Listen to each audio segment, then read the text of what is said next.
తెలంగాణ ప్రజలందరికీ very good morning. నేను తీన్మార్ మల్లన్న మీద ఫిర్యాదు ఇవ్వడం జరిగింది.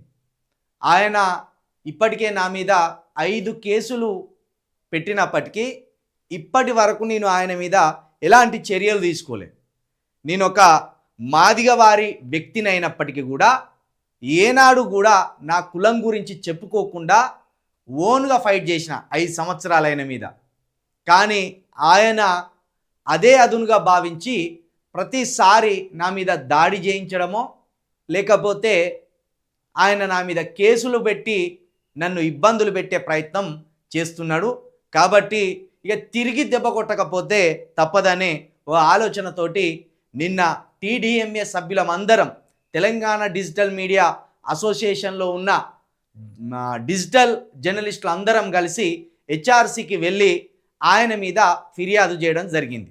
ఆ ఫిర్యాదు సారాంశం ఏంటంటే, ఎవరైతే సాయి ఈశ్వరాచారి ఉన్నాడో ఆ సాయి ఈశ్వరాచారి ఆయన ఆఫీస్కు ఎందుకు వచ్చిండు, ఆఫీస్కు వచ్చిన సాయి ఈశ్వరాచారి ఎందుకు ఆ ఆఫీసులో ఎవరితోటి ముచ్చట పెట్టిండు, ఎవరెవరు సాయి ఈశ్వర్ తోటి మాట్లాడిండు, ఆ సందర్భంలో సాయి ఈశ్వరాచారి మానసిక పరిస్థితి ఏమిటి, ఆయన మానసిక పరిస్థితిని వీళ్ళు ఉపయోగించుకున్నారా లేదా, ఆయన కుటుంబానికి 20,000 రూపాయలు ఇచ్చి 20 లక్షల రూపాయలు ఇచ్చినట్టుగా దాన్ని ఇన్స్టాగ్రామ్లో అదేవిధంగా యూట్యూబ్లో ఎందుకు పోస్ట్ చేయడం జరిగింది.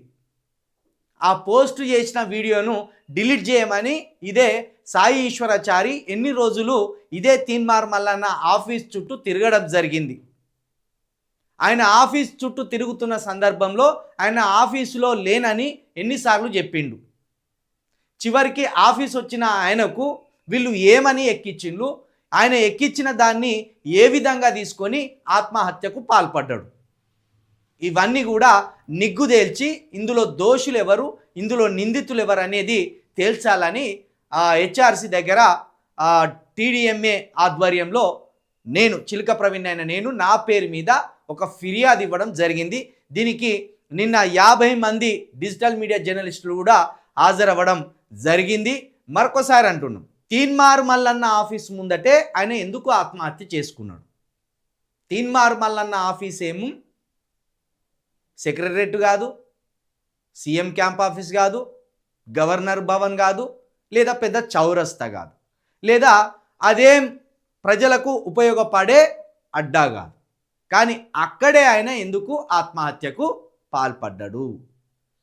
ఆత్మహత్యకు పాల్పడిన సమయంలో ఆయనకు పెట్రోల్ ఎక్కడి నుండి వచ్చింది, ఆయనకు అగ్గిపెట్టె ఎక్కడి నుండి వచ్చింది, ఆ పెట్రోల్కు డబ్బులు ఎవరు ఇచ్చిండ్రు, ఆయన ఒక సాధారణ క్యాబ్ డ్రైవర్, ఆ క్యాబ్ డ్రైవర్కి 42% రిజర్వేషన్ గురించి ఎట్లా ఎవరు ఏమి ఎక్కించిండ్రు, ఈ విషయాలన్నీ కూడా తెలంగాణ ప్రజలు ఖచ్చితంగా మాట్లాడవలసిన అవసరం ఉన్నది. బీసీల 42 రిజర్వేషన్ సాధించవలసిందే, దాంట్లో ఎలాంటి ఇబ్బంది లేదు. ఏ రెడ్డిలు కూడా బీసీలకు 42% రిజర్వేషన్ ఇవ్వొద్దని ఎక్కడ ధర్నాలకు దిగలేదు. మరి ఏ రెడ్డిలు 42% రిజర్వేషన్ని అడ్డుకోవాలని నిరసనలు కానీ ధర్నాలు కానీ మాటలు కానీ జారనప్పుడు ఇదే తీన్మార్ మల్లన్న ఎందుకు రెడ్డిల మీద అత్యుత్సాహం ప్రదర్శిస్తూ ఏం క్యాచ్ చేసుకోవాలని ఏ దురుద్దేశంతో ప్రతిరోజు తెలంగాణలో రెడ్ల మీద విద్వేషం కక్కుతూ బీసీలకు తాను ఏదో ఉద్ధరిస్తున్నా అని చెప్తూ బీసీలు రెడ్డిల మధ్య ఎస్సీలు రెడ్డిల మధ్య ఈ విద్వేషాన్ని ఎందుకు నింపుతున్నాడు అనేది ఈ తెలంగాణ ప్రజలు ఆలోచించవలసిన అవసరం ఉన్నది. 42 రిజర్వేషన్ని సాధించి తీరుతాం, అందులో చిలక ప్రవీణ్ గొంతు కూడా 100% పనిచేస్తుంది. కానీ రెడ్డిలను దూషిస్తేనో రెడ్డిలకు మాకు సంబంధం వద్దంటేనో లేకపోతే రెడ్డిలను నిత్యం దుర్భాషలాడితేనో 42% రిజర్వేషన్ని సాధ్యం కాదు. కాబట్టి అయినా నువ్వు రెడ్డివే కదా, తీన్మార్ మల్లన్న కూడా రెడ్డే, కాపు పటేల్ కాదా తీన్మార్ మల్లన్న, మరి కాపులు రెడ్డిలు కాదా, ఇక్కడ రెడ్డిలే అక్కడ ఆంధ్రాల రెడ్డిలే, కాపు ముదిరితేనే రెడ్డి అవుతాడు. రెడ్డిల్లోకి ఎవరైనా పోవచ్చు, రెడ్డి అనే ట్యాగ్ లైన్ ఎవరైనా పెట్టుకోవచ్చు, అది వేరే విషయం. భాగ్యరెడ్డి వర్మ అనే ఒక మాదిగ వారు కూడా రెడ్డిగా మారిండ్రు. ఆంధ్రాలో 2004లో మంత్రిగా ఉన్న రఘువీరారెడ్డి కూడా యాదవ. అంతెందుకు ఇక్కడ ఈటల రాజేందర్ గారి ఇద్దరు కుమారులకు కూడా రెడ్డి అని పెట్టుకున్నారు, అది వేరు. కానీ నువ్వు నార్మల్గానే నువ్వు రెడ్డివి, నువ్వు కాపువి, మరి కాపులు రెడ్డిలు కాదా? బీసీ ఉద్యమాన్ని నువ్వు కాకుండా ఎవ్వరు ఎత్తుకున్నా వాళ్ళ దగ్గరికి వెళ్తా, వాళ్ళతో ఫైట్ చేస్తా. కానీ బీసీ ఉద్యమాన్ని నువ్వు ఎత్తుకున్నావు అంటేనే ఇప్పుడు సాయి ఈశ్వరాచార్యని చంపినట్టు నువ్వు ఇంకెంతమందిని చంపుతావు. కాబట్టి నీ మీద ఎవరికి నమ్మకం లేదు.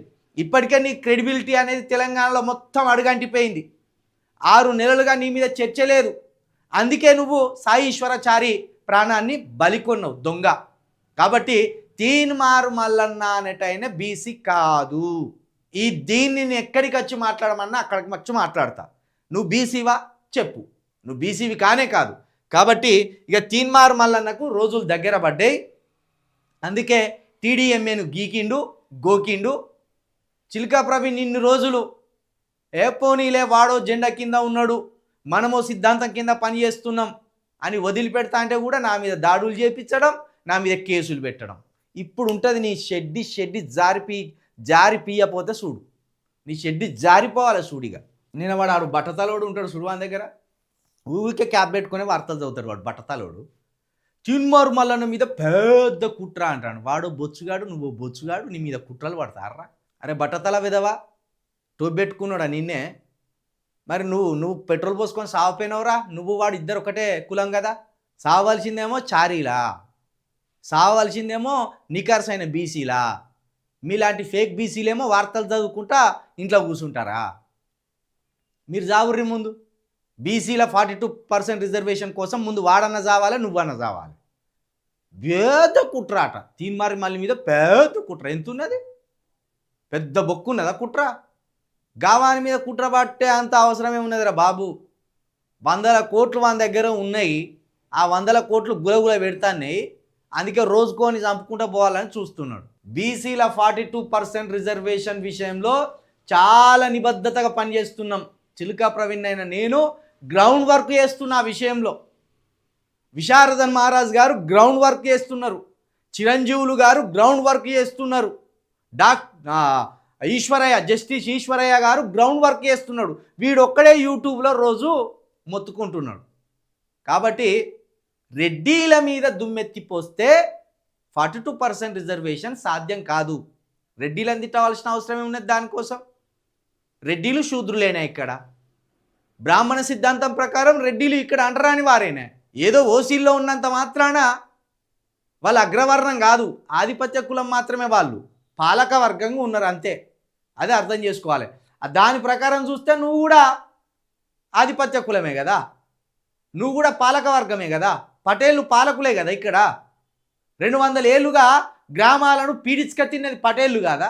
గ్రామాల్లో ఎస్సీ బీసీ ఎస్టీలను ఇట్లా రక్తం పీడించి తాగింది పటేళ్ళు కాదా? విధవా. మళ్ళీ నిన్ను నువ్వు వెనకేసుకొచ్చుకుంటావు బీసీనని, విధవా.